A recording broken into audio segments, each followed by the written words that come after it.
Everyone. I don't want to take a ton of time, but definitely want to have this wonderful opportunity to introduce myself and say hello. I'm Karen Reardon. I live here in Myrtle Beach, South Carolina, and so proud and humbled to have the opportunity to serve as the new CEO for Together SC. So this is day 3, so bear with me. I'm still learning and trying to get up to speed. Little bit of a deluge, but I must say I am so pleased to hear from so many people. They've reached out to me either on email, which is Karen@togethersc.org, or in social media to welcome me. So it made me feel very, very welcome. And I'm just very, very excited for the future. Believe deeply in what this organization is doing, and have a heart to serve, and really want to serve the nonprofit community as you all do great work for the citizens of South Carolina. So again, just excited to be here. And now I'm going to be quiet and let Desmond take the reins back, and then turn it over to Marco so he can lead us in this discussion. Thank you. Thank you so much, Karen. I am going to pass it to Bryson, our Development Peer Network co-chair, and she will introduce our speaker for today. Yeah, so Brett Watford and I are excited to invite Marco Corona to present his thoughts on stewardship for us today. Marco has over 20 years of nonprofit experience and over 17 years as a fundraiser. He currently serves as the Director of Individual Giving for the Southern Environmental Law Center, but has also served as Chief Development Officer for both the International African American Museum, 180 Place, and as Director of Development for Jamestown Community Center. So just a wealth of experience and information to share, and we're looking forward to having him here. And Marco, I'll turn it over to you. Great. Well, thank you so much. I am very happy to see it. So everyone can see the slideshow, right? So okay, great. Well, I am very honored to be here with you all, and this is just essentially a little bit of a collection of thoughts that I've had just in terms of stewardship, but fundraising and communication really over the course of my career, trying to kind of combine a bunch of different lessons. So most of it, excuse me, most of everything that you're going to see is actually in some way, shape, or form I've borrowed from better and smarter minds than I. So so that being said,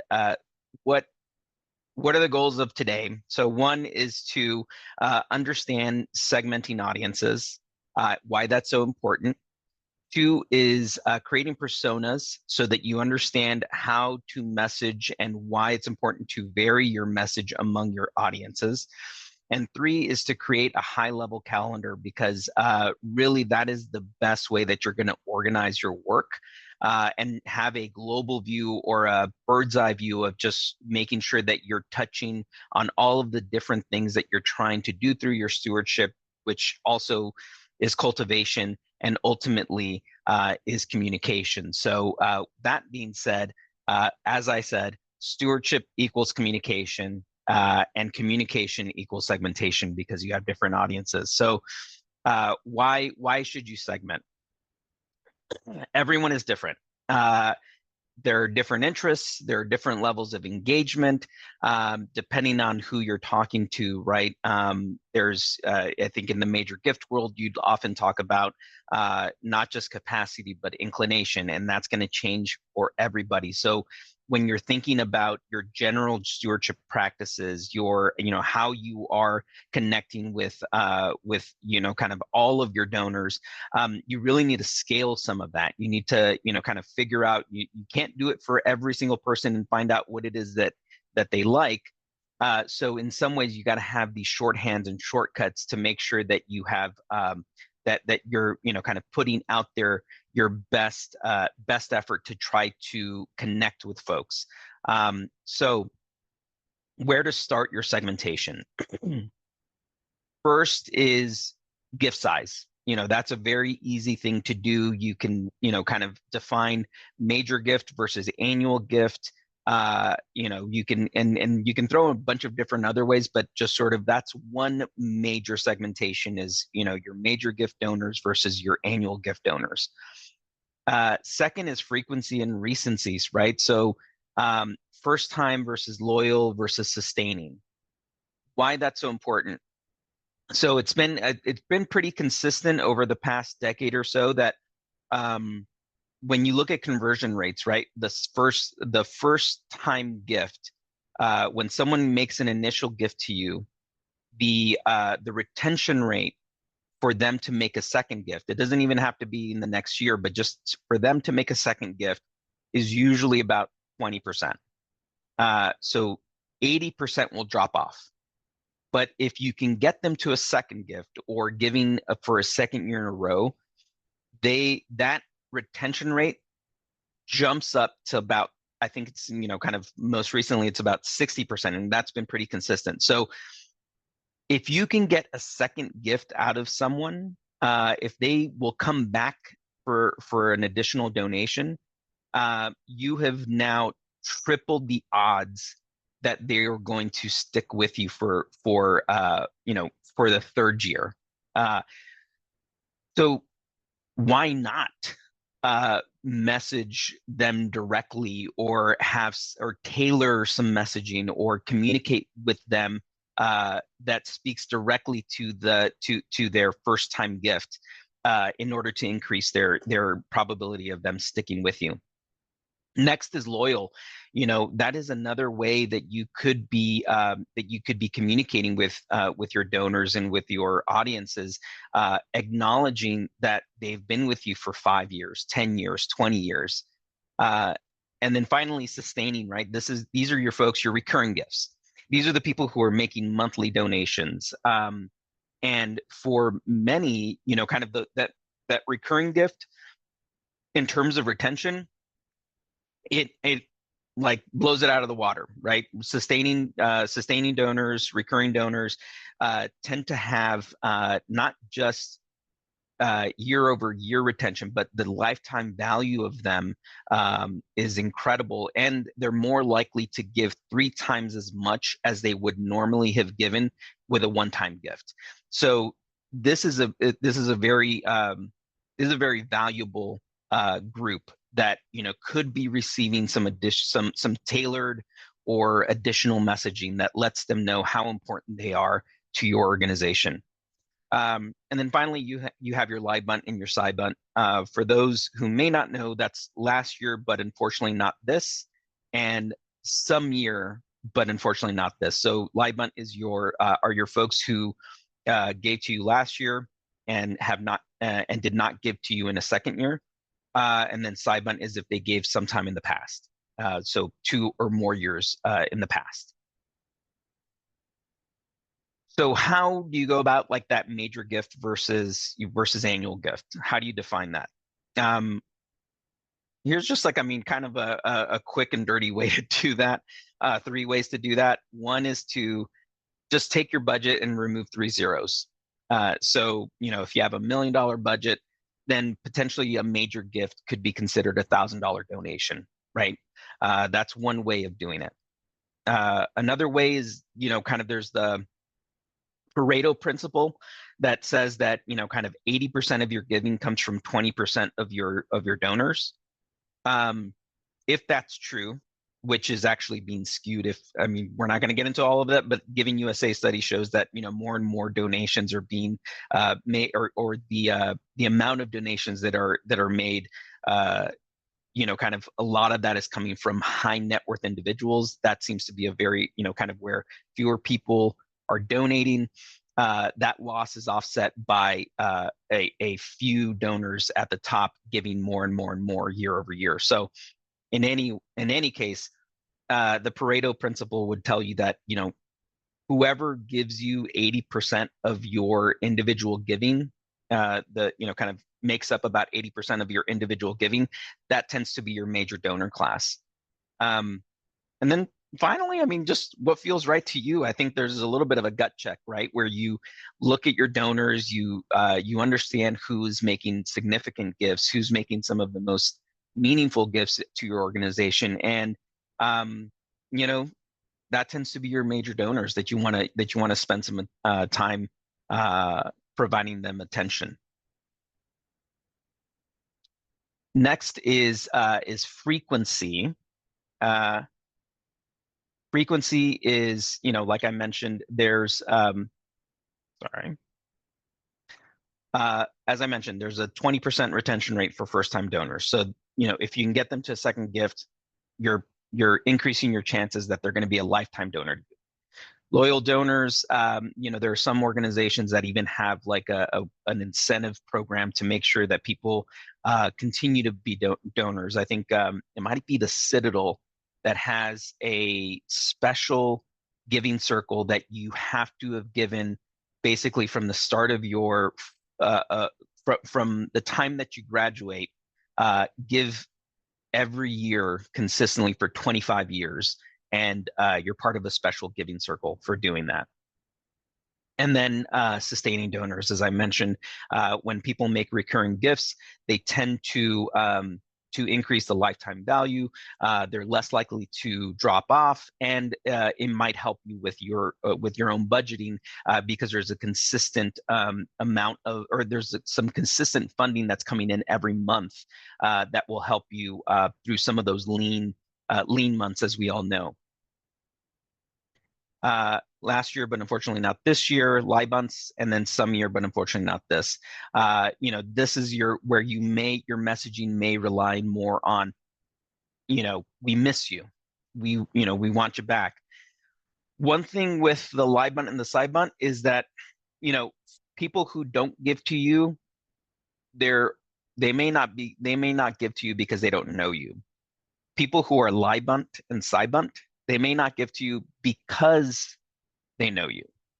So it's an interesting situation where definitely you want to make you want to put in your best effort to bring them back, but also understand that there might be a particular reason that they're not coming back. And so it's up to you just sort of how many resources or how much you want to focus on that, and what the return on investment would be on that. So really quickly with personas. So this is one of the yes, order of the tartan. So just looking at the chat, but personas highly critical to stewardship, to communication. You write for one, not for 100. This means that when you sit down and you start to put together an email, a letter, something that is going to go out via even your social media channels, you should have a person in mind that represents the audience that you're trying to reach. When I was at 180 Place, we would often look at, some of the demographic information, maybe look at who's following us on social media, look through our donors and our major donors, and kind of think about, we actually had a sheet where we said, okay, our major donor profile, for the most part, is this is what they like. This is their age. This is do they have a family? Are they married? What are some of their hobbies? Sometimes we'd even put a picture next to it just so that we'd have this persona, we'd have this sheet ready, and right beside us as we were communicating, because we wanted to write to that person. That makes it very personal. That makes it very specific. For any fans of John Hodgman, he often says that specificity is the soul of narrative. So that means that kind of you want to when you're talking about a story, when you're talking about something that might resonate with your audience in terms of a case study or a success story, you want to bring in some of these elements, some of the specificity of the story that is particularly going to resonate with that audience member. For example, well, I'm going to give an example later of just sort of some of these personas. So I'll save that for the next slide. But yeah, each segment equals one persona. So if you have a major, you might have a major donor. At the very least, you have one persona, but you have like a major donor persona. You have an annual donor persona. You might have a loyal donor persona, a first-time donor persona, particularly through like a specific channel, right? Was it a campaign? Was it an event? What, who is attending that event? What do they like? And then you can start to write to address and make it specific to them.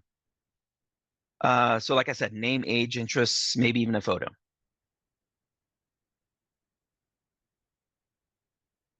So here's an example, just a quick example, right? You have a major gift donor. Maybe her name is Maria, 38.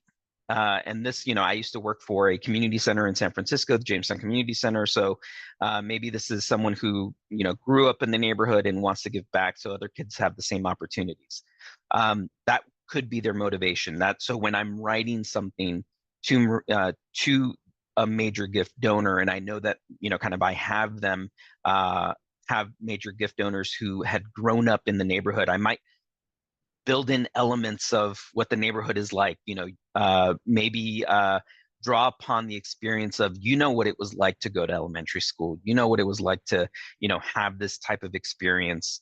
In addition, I also have, I remember one donor, when I asked them what their motivation was that they gave, why they were supporting us, they didn't grow up in the neighborhood. But they saw the services that we were providing at this elementary school. And she said, I give to you because I want those kids to have the same opportunities that my kids have. And so again, it's just sort of like knowing that that's the motivation.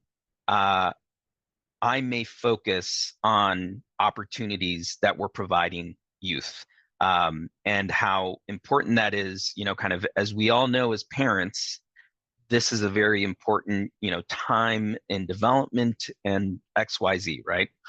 So, so it's very important to know the motivations, the background of your folks. You're not going to get, now it's not going to be 100% coverage. Not everyone's going to have the same background, but it just helps to inform your writing. So interest, wants to know how donations are making an impact, wants to know that her major gifts are evolving the programs. So messaging, impact stories and new developments. Here's what we're able to do with your support, or here's how you're making a difference. Now you have an annual gift donor. Here you have Miguel, 31. Gives $10 a month. Father of a young family, kids benefit from the organization. They might actually, might be a parent of one of the kids in the in the program. Doesn't have much. Thankful someone is helping the community. So doesn't want to make a big fuss about the donation, right? $10 a month. So if we go out and we invite Miguel to coffee, that might be I think that might be in his mind an unfair trade. Hey, I'm giving you $10 a month. Now you just spent $10 on coffee. That's not a good use of your resources. That's like, I feel like, it might feel to that donor like you are misappropriating those funds that they're giving you. So, you have to meet them where they are. So messaging might not be so much on impact, these big, broad strategic plan. Here's what we're planning to do. Here's, the direction that we're going in. Maybe the messaging is more that every donation counts. That, through $10 donations here, $20 donations there, we're able to raise X number of dollars that, go directly into the community, that provide these services, that might change the messaging a little bit, right, from what we heard with the major gift donor. And then shifting to communication channels, you also want to be very deliberate with that, right? So direct mail, it's expensive. It can be expensive. So you want to be judicious, kind of, and be very intentional about who that goes to. Maybe it's your major donors through like an in-house, kind of an in-house mailing where you're, tailoring a little bit more. You have an ask amount that you want to get to. Maybe for one donor, it's to keep them where they are. For another donor, it's 25% above what they gave last year. Older donors too, they more appreciate something in the mail, something tangible or something tactile. But that is also changing. I just went to a conference last week. I think Brett was there with me. One thing that we that I heard was that younger donors are starting to appreciate mail because everyone gets so much email, so many texts that getting physical mail is starting to be kind of seen as novel once again. So think about it. Think about who should be getting it. It can be easier to grab attention through a direct mail piece that's really that stands out among the stack of mail that you get. Versus like when you look in your inbox and you see a bunch of unread emails, or Google or Gmail will sort it into like here's all the promotional stuff, and kind of it gets filtered away from the main inbox. So you have to take that into consideration. One good tip, I think Tom Ahern talks about it, is that the time that you have, like the time that a donor has to make a decision as to whether or not to open your mail is the time that they take to sort through it and throw what they don't want in the trash can. So you have about 1 or 2 or 3 seconds with that donor to make an impression. So one of the key things that you need to be doing is, if you're not already, is making sure that your envelope has some messaging on there. Don't throw away, or I mean, that's maybe not that, but when we were at 180 Place, we would for our end of year mailing, it might be home for the holidays, or kind of home less for the holidays, and just sort of like almost like the less was fading, and just try to kind of think of ways that you can get someone to open up that mail. The other thing is a QR code. It could be in there. So one of the things is that there's still not great data as to whether or not someone who receives physical mail is only making physical donations. So checks, cash. It's kind of widely understood that a donor's behavior is highly highly variable. So they might get they might get some, like an email, which then triggers them to write a check, and vice versa. They may get something in the mail, but they really just want to go online and do it, but it's a good reminder. So kind of like it's not one for one, that if you send kind of something in the mail, that you're going to get mailed checks back. So the audience, here, sustaining donors. Yeah, so I think I think I put direct mail here. That should be digital.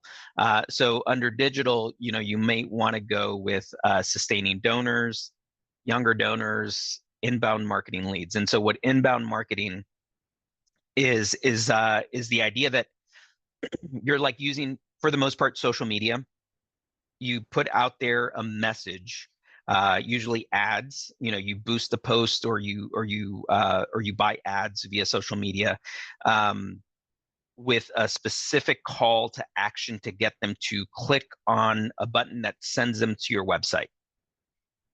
Once they're on the website, it's a very specific landing page that's associated with that ad campaign. That landing page should have breadcrumbs, or what you're trying to do is get someone to go into a rabbit hole.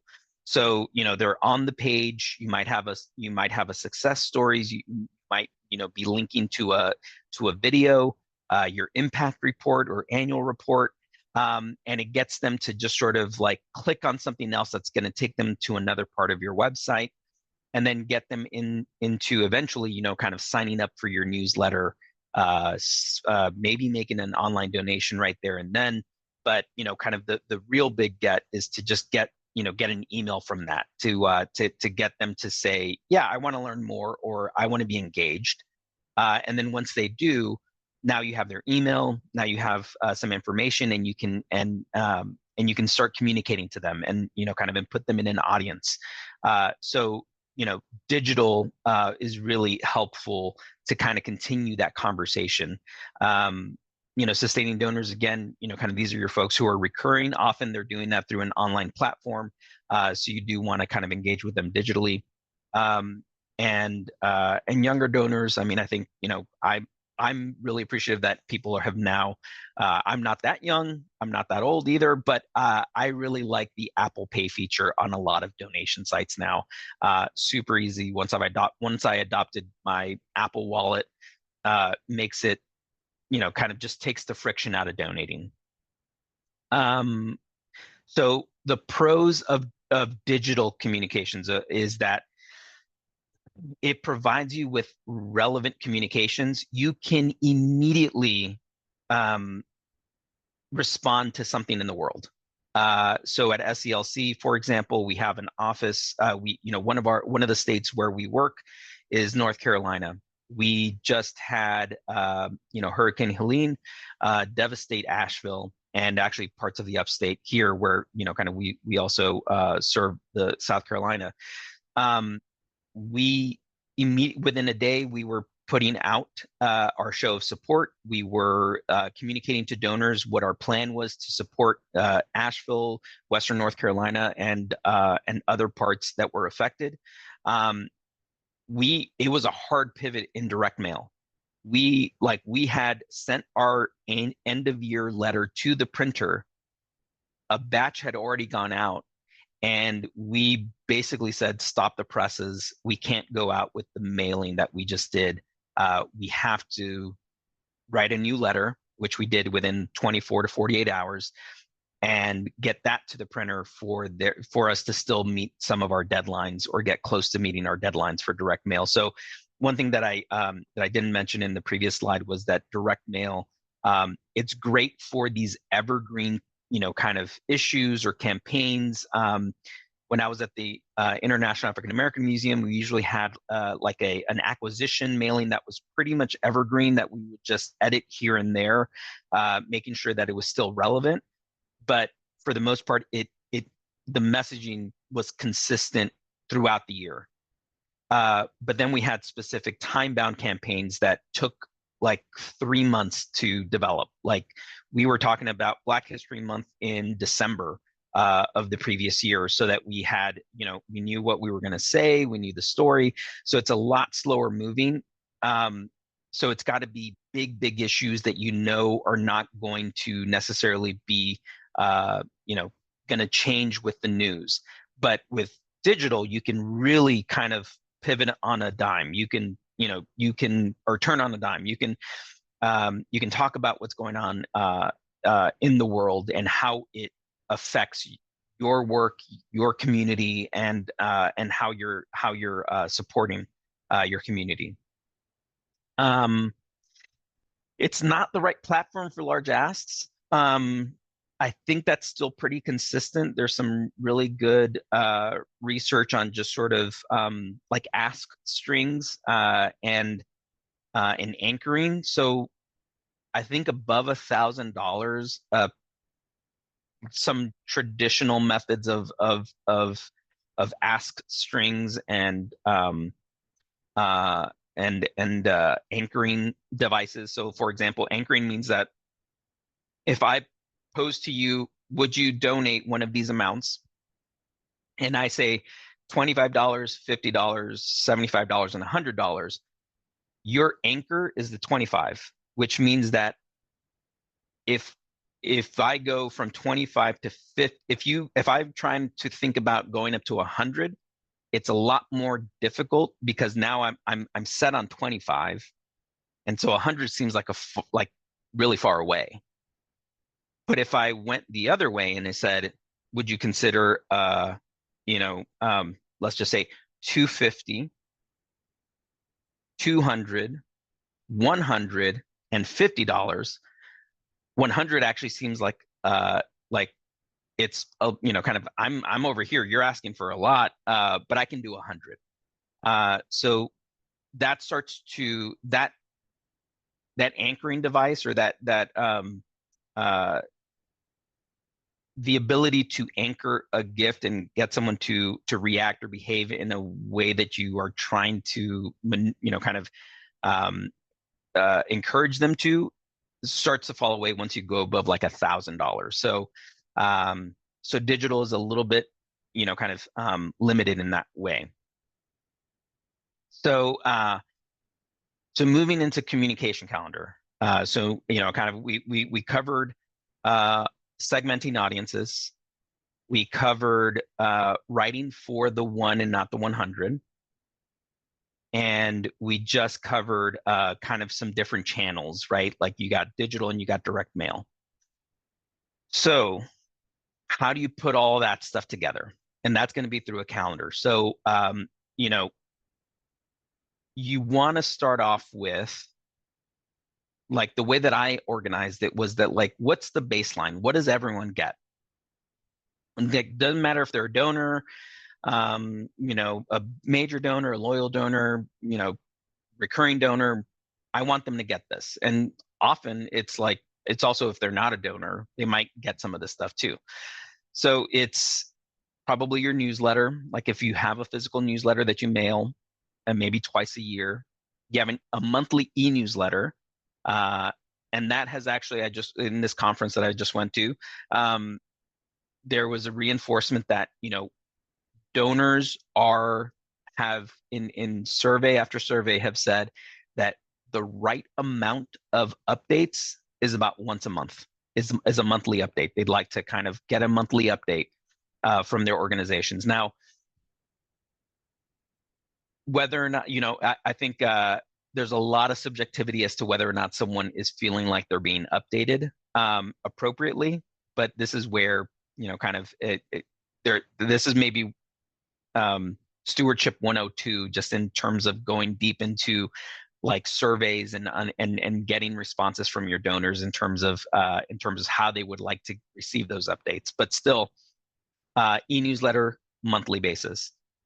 You're sending out possibly one impact or annual report a year. And then obviously you have the year-end receipt. Like that's now become a standard practice that donors are likely anticipating that they get a year-end receipt, kind of a summary of their year-end receipts sometime in January. With the standard again, 102 standard deduction, and the tax laws that we just had, that's less likely, but we're about to renew, and there's about to be the tax cuts are about to expire next year. So keep an eye out to see how that might affect and impact your work. Then, so you have a general communications. Now you look at your major gift pieces, kind of personal emails. So this would be like, in addition to the e-newsletter, this might be a specific email from you that gives them further insight, maybe they're getting the information early before everyone else gets it in the e-newsletter. So you want to think about that. It doesn't have to be extensive. It doesn't have to be large. I've had the CEO of major companies, global companies that emailed me personally, replied to my email and said, thank you so much. And it was literally like 3 sentences. And I just said, kind of, this is what's happening with the museum. Just wanted you to be among the first to know. We thank you so much for your support. And, within an hour, I would get an email back. And they really, really appreciated it. Handwritten thank you notes are another thing that is just, I learned this from my time at United Way when we talked to our Tocqueville Society members. They all just said, I really love getting a thank you note in the mail. And then I started thinking about it, and it was just sort of like, well, that's less intimidating than a phone call for some of our board members or other volunteers. And I agree with it. I mean, I think, kind of a thank you, a handwritten thank you note is kind of stands out. So those are the elements, right? Like, let's say we have the major gift stuff, the communication, that's going to be the extra stuff that we're doing.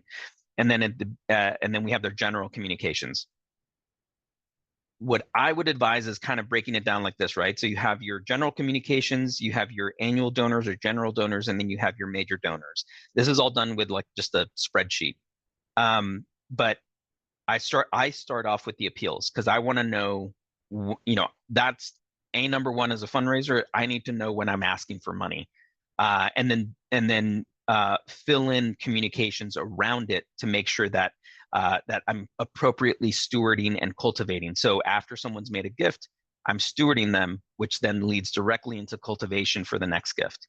So for general donors, I put in here that I think we're going to have 4 appeals a year. This is broken out at the time. We were July to June fiscal year. So, November and December, heavy appeal months. And then we wanted to round out a few times with, kind of some other times of the year where we were asking. For major donors, that got reduced to 2, right? We're doing it, kind of once for the spring donors and once for the end of year donors. And we want to get the requests out well before the end of the month. So it's usually early November. Then adding kind of those general pieces. Okay, well, when do we send out the newsletter, like a physical newsletter, and when do we get the impact report out? And so that's informed by the appeals. So we know that, like, okay, a good time to send out the impact report, and kind of, and also production timelines are gonna influence that. But kind of for me, it was like, okay, like, well, we know the impact report March. That's we're not asking for money in March, so it's not going to conflict with an appeal, and it might get there right before that April major donor newsletter. And another really great fundraising trainer, Penelope Burke, would say that, yeah, like, the number one reason people don't give is because they're not asked. The number 2 reason people don't give is because they're not thanked. And thanked means that they feel like you've closed the loop on their gift. So they made a donation, you thanked them, and then you've told them what it is that you've done with their donation before you ask for another one. And so the impact report really is a great tool for doing that. And so to have that, kind of go out right before an appeal, is pretty good. Newsletter is also a method to do that. Here, it's actually, a 3 times a year ordeal. So don't mind that.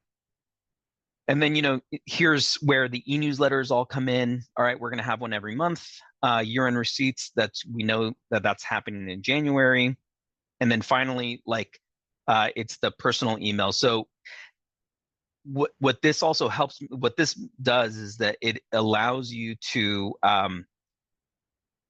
understand where the gaps are, where you have opportunities to put in communications, and then also where it helps you manage your workflow so that you're not, ideally you're not in a situation where you've stacked too many things. Like, there are 5 things in 1 month that 5 deliverables in 1 month that you have to get done.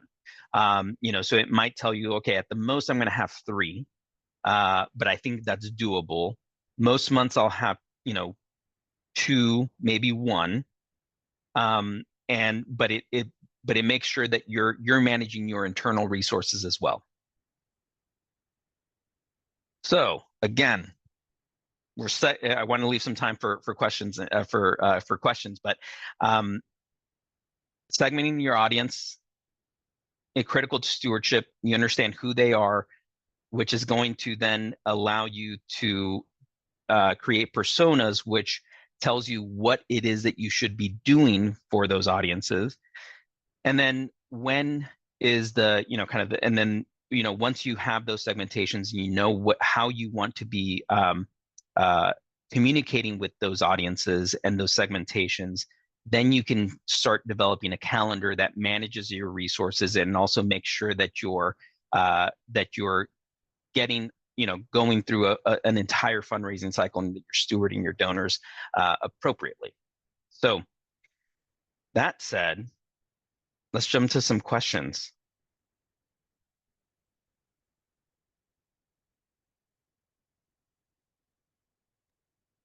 Marco, that was awesome. Thank you so much. Can you hear me? Yes. Okay, perfect. Yeah, thank you. I love the idea of creating personas and segmenting our donors. And we are actually in this place where we have been soliciting the Charleston community since 1936, and now are sending, trying to figure out how to repurpose solicitations to brand new donors and new communities in the state. And I'm interested in hearing your thoughts on how you would change up the messaging a bit for someone who a difference in being involved with us for decades and decades versus just having learned about us.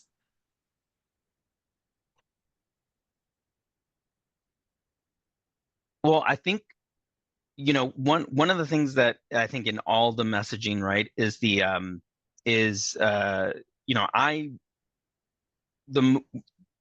most effective fundraising writing, make sure that you're donor centric and that you have used. I actually did this recently with my organization, is that I got a letter, or my boss said, hey, can you take a look at this this letter that we're going to put in our magazine?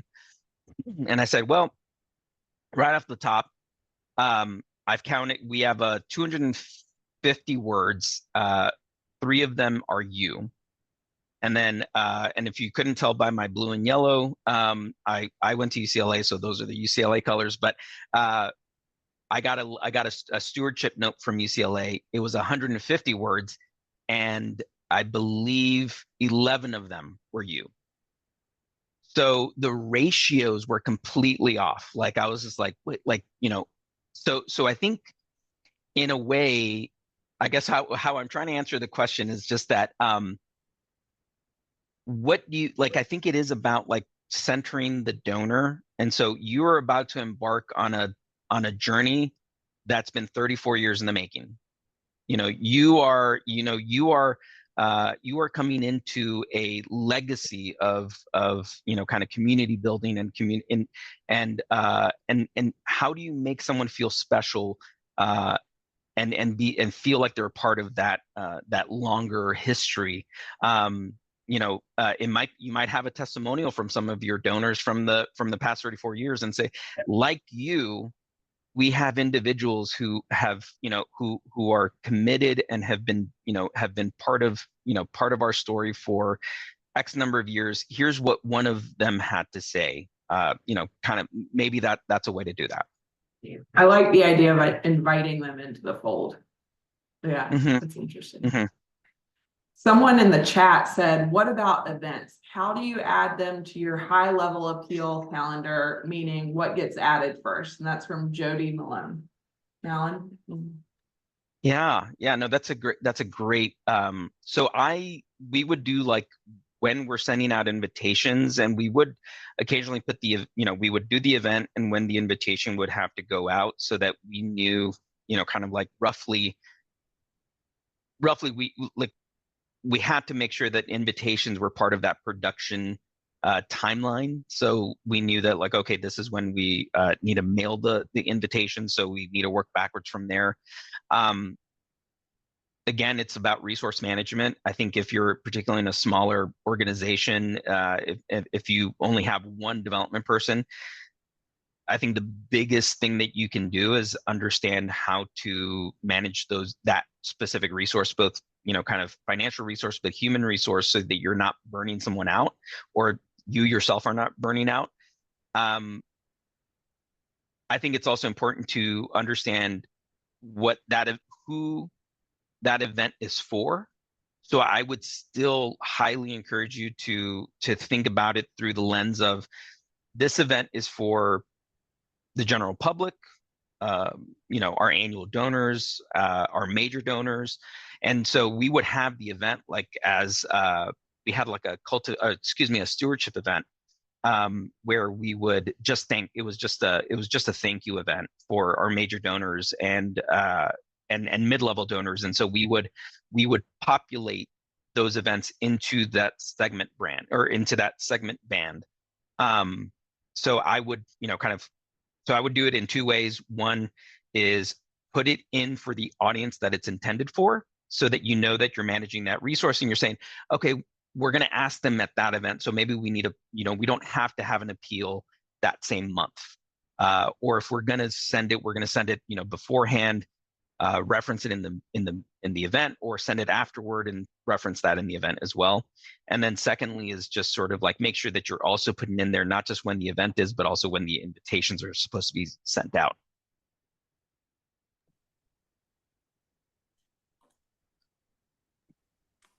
Marco, I Yeah. have a question about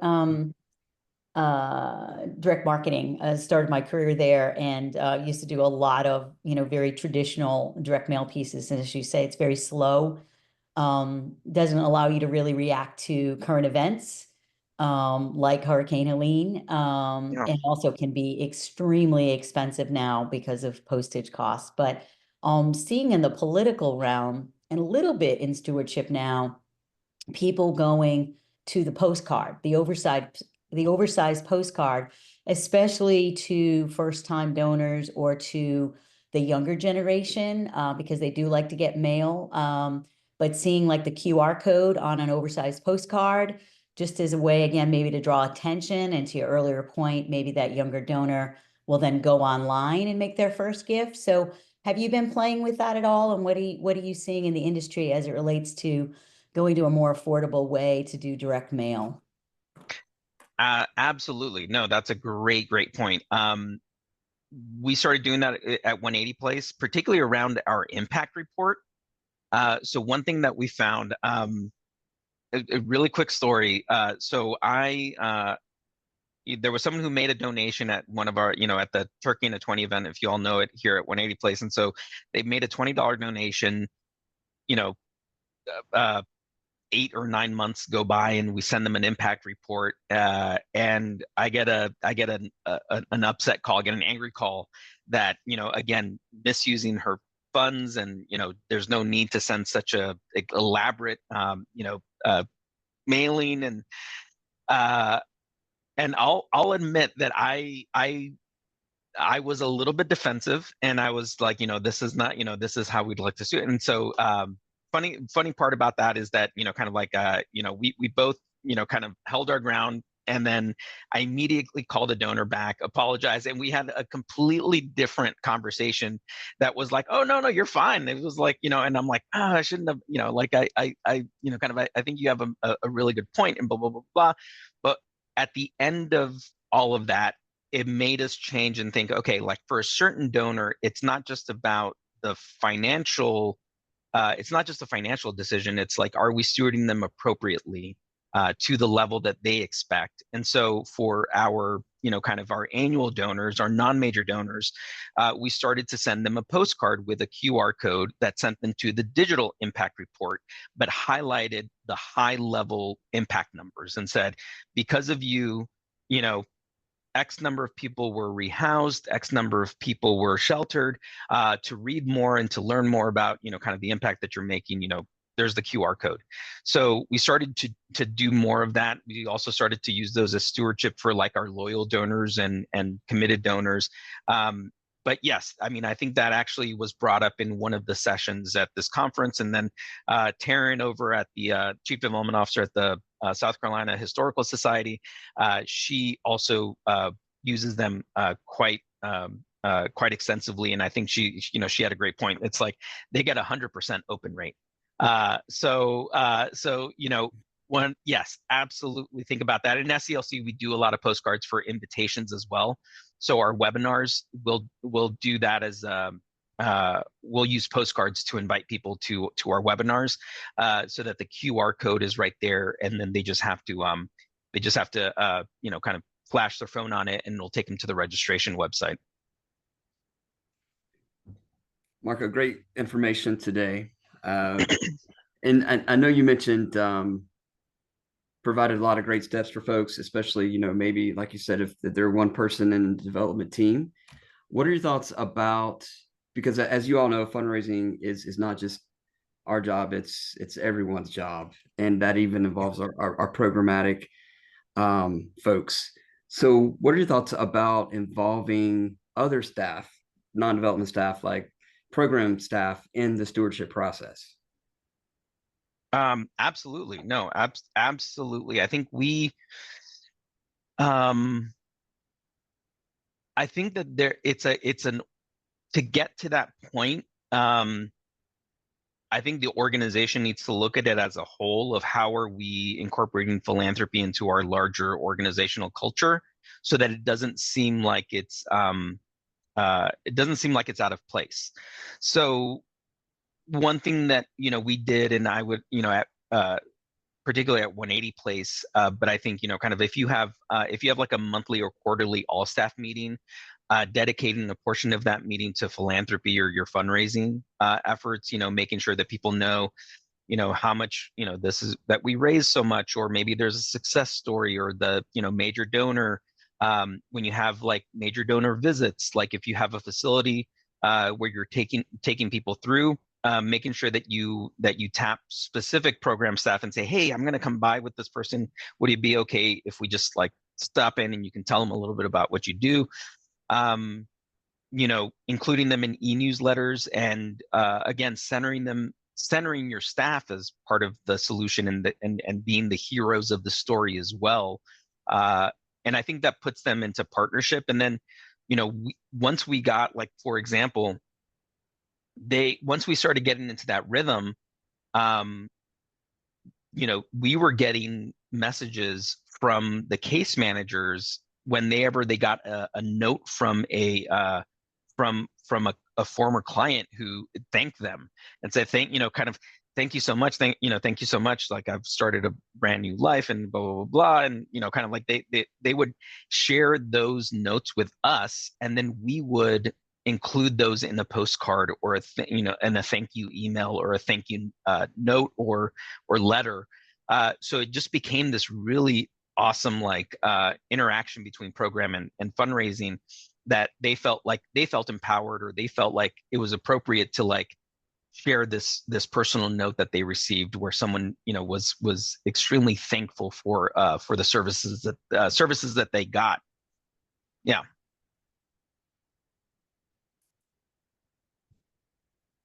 Other questions?